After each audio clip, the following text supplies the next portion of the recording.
আসসালামু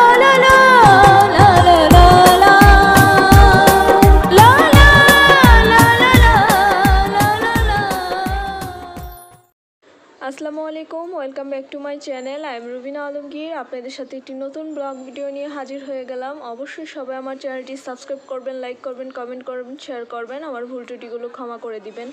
তা আমাদের বাড়ির হচ্ছে রাস্তার এদিক দিয়ে আমি হচ্ছে বাড়িতে গেলাম। তো এটা হচ্ছে আমাদের বাড়ির শেষ প্রান্ত। তো এই শেষ প্রান্ত আর ওই যে একদম শেষ প্রান্তে একটা টিনের ঘর, এতটুক পরিমাণ ছিল আমাদের জায়গা। যাই হোক, ঘটনাচক্রেই শেষ প্রান্ত থেকে মাঝামাঝি পর্যন্ত হচ্ছে জায়গা বিক্রি করে দিতে হয়েছে। যাদের কাছে জায়গা বিক্রি করে দেওয়া হয়েছিল, এখানে ছিল আমাদের একটা পুকুর, মানে মাটি কেটে ঘরে বিটের মধ্যে মাটি দেওয়া হয়েছিল, তখন পুকুর ছিল। এই বরাবর ঘরটা যারা আমাদের কাছ থেকে জায়গা কিনেছে তারা প্রথম এটা উঠিয়েছে, পরে দুই পাশে দুইটা ঘর উঠিয়েছে। আর যেখানে পুকুরটা ছিল সেই পুকুরটা ভরে সমান উঠানের মতো করে ফেলেছে। তো এই ওরা যেহেতু ঘর উঠিয়ে ফেলেছে, একদম চিপা চিপা হয়ে গেছে পুরা। যখন আমাদের ছিল এই জায়গাটা তখন তো বিশাল রকমের ফাঁকা ছিল, আর পুরো বাড়ি ঘর ভর্তি জায়গা ছিল, মানে ফাঁকা জায়গা, গাছগাছালি, বাঁশের ঝোপ, ওষুধি ফল ফুলের গাছ ছিল। তো সব কিছু মিলিয়ে ঘটনাচক্রে বিক্রি করে দেওয়া হয়েছে। জায়গা নিয়ে অনেক প্রবলেমও আছে। তো এটা আমাদের ঘর, পাকা বিল্ডিং দেখতেই পাচ্ছেন, এদিক দিয়ে ওয়াল দেওয়া। তো এই জায়গাটা ছিল পুকুর একটা। আমরা তো হাঁস পালতাম, আমাদের কলের পানি এখানে এসে পড়লে ওই হাঁসগুলা এখানে গোসল করতো, হাঁসও পালা হতো, পুকুরও ছিল, পানিটাও এখানে এসে জমা হতো। এদিক দিয়ে তখন এই যে বাচ্চারা খেলছে, রাস্তা, এই যে বিল্ডিং দেখা যাচ্ছে, এগুলো কিচ্ছু ছিল না, ছিল কাঠবাগান, জঙ্গলের মতো। আর এই পাশটায় টিনের দেখতে পাচ্ছেন, এখানে ছিল বাঁশঝোপ। এখানে আমার মামা এবং খালা, যমক মামা খালার কয়বর, এই কয়বরের উপর বাথরুমের হাউস করা হয়েছে।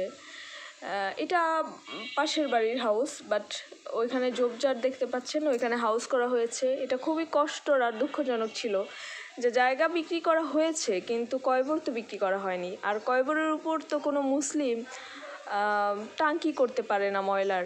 এটা সে যত হাজার টাকা দিয়ে করে মানে সম্পত্তি কিনে থাকুক, কয়বর তো কয়বরই। একজন মুসলিম হিসাবে কয়বরের উপরে হাউস করা, ময়লা পানি ফেলা, এটা তো ঠিক না। যাই হোক, যদি ক্ষমতা ওরকম থাকতো তাহলে হয়তো বা বিষয়টা অন্যরকম হতে পারতো, বাট কিছুই করার নেই, কিছুই বলার নেই। বাঁশের ঝোপটুপ কাটা হয়ে গেছে, কিচ্ছু নাই এখানে। ওই যে ছোট ছোট জংলি গাছগাছালি হওয়া, যেহেতু এখানে ময়লা পানি ফেলে, কয়বরটাও নিশ্চিহ্ন হয়ে গেছে। তো এখন তো এদিক দিয়ে পাকা রাস্তা, আগে এটা আরও বেশি উঁচু ছিল, পাকা রাস্তা ছিল না, রাস্তা ছিল, কাঁচা রাস্তা ছিল। আর এরকম এই যে ঝোপঝাড়গুলো, এগুলো আগেরই, এখনও আছে, তবে আগে একটু বেশি ছিল। মানে মানুষ ভয়ে, শিয়ালের ভয়ে বেরোতো না। যতটুকু শুনেছি, আমার মার জন্মের আগে এদিকে ভাগ এরকম কিছু ছিল, কারণ তখন এরকম মানে জঙ্গল টাইপের অবস্থা ছিল। আর আমাদের বাড়িটা ছিল সবচেয়ে বেশি উঁচু বাড়ি। এটা হচ্ছে কাঁচা একটা রাস্তা, ছোটোবেলা থেকেই ছিল, এখনও এরকমই। এই পাশটায় তো পুকুর ছিল খালি অংশে।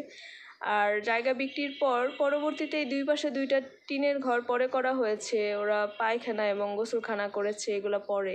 এই বিল্ডিংটা নতুন করা, এটা মাটির ঘর ছিল আগে। এই যে মাটির ঘর, পাশে আরেকজনের মাটির ঘর ছিল। এই ঘরে একটা মেয়ে ছিল আমাদের সমসাময়িক, ওর সাথে মাঝে মাঝে হাই হেলো হতো, উঠানে দাঁড়িয়ে জানালায় বসেও কথা বলতো। তো পাশের বাড়ির ওরা আবার হাঁস পোষে। এই জায়গাটা নিয়ে আমাদের আমাদের বিক্রিকৃত জায়গা 5.5, বাট কীভাবে আরও 2.5 শতাংশ সম্পত্তি দখলকৃত আছে এই সন্দেহটা থেকেই যায়। তো আমি সবসময় আমার মাকে বলি বা আমার ফ্যামিলির সবাইকে বলি, বাবা, জায়গা যদি আমাদের হয়ে থাকে, জায়গাটা কেউ নিতে পারবে না, সেটা 100 বছর পরে হলেও বের হবে, নিশ্চিন্তে থাকো। তো সামনের দিকটা এখন ঝোপঝাড়, ময়লা টয়লা ফেলে একটু ফাঁকা আছে, ওরা এরকম আর কি। এই হচ্ছে অবস্থা। তো এই সম্পত্তি বিক্রি হয়েছে, এখানে ছোটোবেলা থেকে অনেক স্মৃতি আছে। এটা হচ্ছে একদম চিপা, এই যে এখানে দুইটা হচ্ছে আম গাছ দুইটা, একটা কাঁঠাল গাছ। আমরা এই গাছগুলো কেটে ফেলতে চেয়েছিলাম। এই গাছে আমার অনেক স্মৃতি। এখানে আমাদের টিনের একটা ঘর ছিল, আমি গাছ বেয়ে উঠে বসে থাকতাম গাছের মধ্যে, টিনের চালে উঠে বসতাম। অনেক খেলেছি, অনেক স্মৃতি জড়ানো এই সব কিছুর মধ্যে। তো কাঁঠাল গাছ যখন আমরা জায়গা বিক্রি করি তখন কাঁঠাল গাছে মাত্র মুচি হতো, কিন্তু কাঁঠাল হতো না। এখন তো কাঁঠাল হয়, এটা একদম চিপা। পাশের বাড়িতে আরেক বিল্ডিং, আমাদের বিল্ডিং, সব কিছু মিলিয়ে চিপা। তো ফুলের পিঠা বানানো হবে, সেই ফুলের পিঠা বানানোর জন্য কাই করা হচ্ছে চাউলের। আমি একটু মাখছি, এটাকে মিক্স করার চেষ্টা করছি, সকালে ঘুম থেকে উঠাই। তো এই আম গাছের মধ্যে তো অনেক স্মৃতি আছে। পরবর্তীতে এই আম গাছটা হচ্ছে আমরা কেটে ফেলতে চাইলাম, আম গাছ কাঁঠাল গাছ। তো যারা আমাদের কাছ থেকে জায়গাটা নিচ্ছিল তারা বলছিল এই ফলের গাছ 3টে একটু রাখেন, যখন প্রতি বছর হবে তখন আপনারাও খাবেন, আমরাও খাবো। কিন্তু বলাই হয়েছে, কথা আর রাখেনি। এখন তো আম হয় এবং কি কাঁঠাল হয়, সবই হয়। এই তো কয়েকদিন আগে যে প্রচুর ঝড় বৃষ্টি হলো, তখন ওই আম গাছের আম আমাদের বিল্ডিংয়ের উপরে এসে পড়ে আমাদের ঘরে চলে আসছে। যাই হোক, প্রকৃতি আমাদের ঘরে নিয়ে আসছিল। তো পিঠা বানানো হয়েছে, এটা নাকি বলা হয় তেঁতুল পিঠা, পাশেরটা হচ্ছে চিরুনি পিঠা। তারপর যে পিঠাটা করা হয়েছে সেটা ফুল পিঠা বলা হয় আমাদের এলাকায়, মানে চাউল দিয়ে এই পিঠাগুলো বানানো হয়।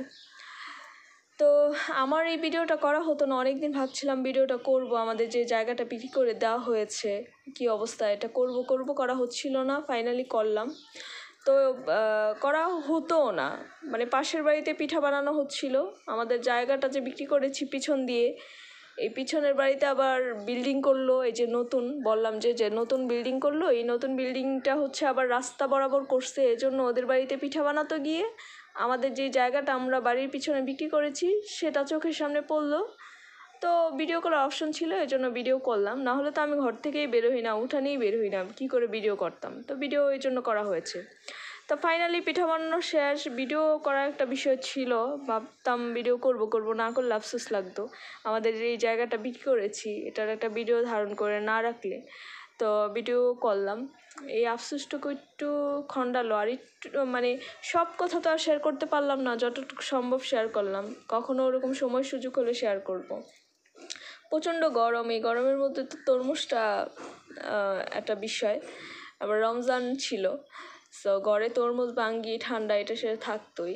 তার তরমুজ কিনে নিয়ে আসা হয়েছে, একটা মা কিনে নিয়ে আসলো, সো আপনাদের সাথে শেয়ার করলাম। তরমুজ কাটা হয়েছে, কাটার পরে এই যে সাদা সাদা এক ধরনের, এটা কিন্তু মিষ্টি না, টক না, কিছু পাইনসে, এটা যে কীরকম আল্লাহ জানে। যাই হোক, আঙ্গুর ফল আর আপেল নেওয়া হয়েছে। তারপর হচ্ছে একটা খেজুর আছে, 1 পিস খেজুর, অ্যান্ড হচ্ছে তোকমা এসবগুলো বসি, চিনি, লেবু দিয়ে হচ্ছে শরবত করা। তো আশা করি আজকের ব্লগটি আপনাদের ভালো লেগেছে। সবাই ভালো থাকবেন, আসসালামু আলাইকুম।